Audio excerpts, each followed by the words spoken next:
সেখানে দোয়া করতো, দোয়া করা হলো তার মাথা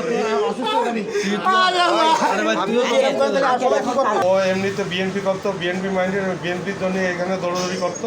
যেদিনকে বালু মার্ডার হয় সেদিনকে নজরুল আমার ছাদের পরে ওর কবুতরে খুব ছিল, ও এবং এনিটার ভাই বাবু, ওর নাম বাবু না, এনিটার ভাই বাবু, দুইজনে কবুতর উড়ছিল। তারপরে কিছুদিন পরে শুনলাম যে ও এই কেসের আসামি হয়েছে, মানে শুধু খুড়া নজরুল নামে, খুড়া নজরুল নামে আর একজন লোক সন্ত্রাসী ছিল, তার বাড়ি আছে নদীর ওপার, সরবরাহ করত এবং পিতা ছিল তখন অজ্ঞত।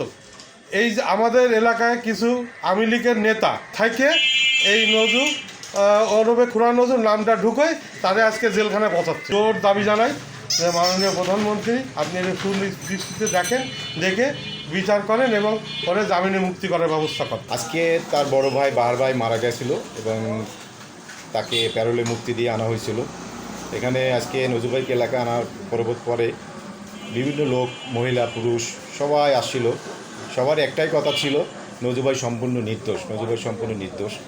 তো আমরা এলাকাবাসীর পক্ষ থেকে জোর দাবি জানাই যাতে নজরুল ভাই দ্রুত মুক্তি পায়। 5ই আগস্টের পরে এই মামলার এবং অন্য অনেক বড় বড় মামলার আসামিরা জামিনে মুক্তি পেয়ে ঘুরে বেড়াচ্ছে, কিন্তু নজরুল ভাই নির্দোষ থাকা সত্ত্বেও সে এখনও পর্যন্ত মুক্তি পায় না। নজরুল ভাই হচ্ছে একটা নির্দোষ মানুষ। নজরুল ভাই দীর্ঘদিন ধরে জন্ম থেকেই সে প্রতিবন্ধী, দীর্ঘদিন ধরে এলাকায় ব্যবসা বাণিজ্য করে, মুদি দোকানদারি করে, বাড়ির ভিতরে বসে মুদি দোকানদারি করে।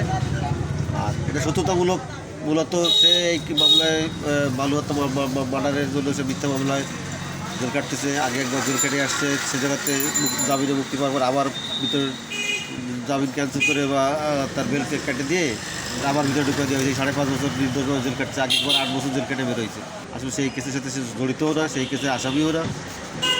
অন্য গ্রামের একজনের ড্রাইভার তার কাঁধে ভরে দিয়ে বা সে মিথ্যাভাবে তার সত্যতামূলকভাবে তার বাপের নাম অজ্ঞাত ছিল, সে থেকে তার সত্যতামূলকভাবে তার নাম দিয়ে তারে আজকে এই ইয়ে করতে, বাবা মারা গেছে, ভাই মারা গেছে, এই ভিতরে থাকা অবস্থায় সে কারো দেখতে পায়নি। তার দুটো ছোটো ছোটো বাচ্চা আছে, তারা খুবই অসহায় অবস্থায় বসবাস করে। সে নিজে প্রতিবন্ধী, পঙ্গু মানুষ, এই জায়গায় দোকানদারি করে খাইতো। এখন তো তার অসহায় পরিবার, তার পাশে থাকার মতো কেউ নাই।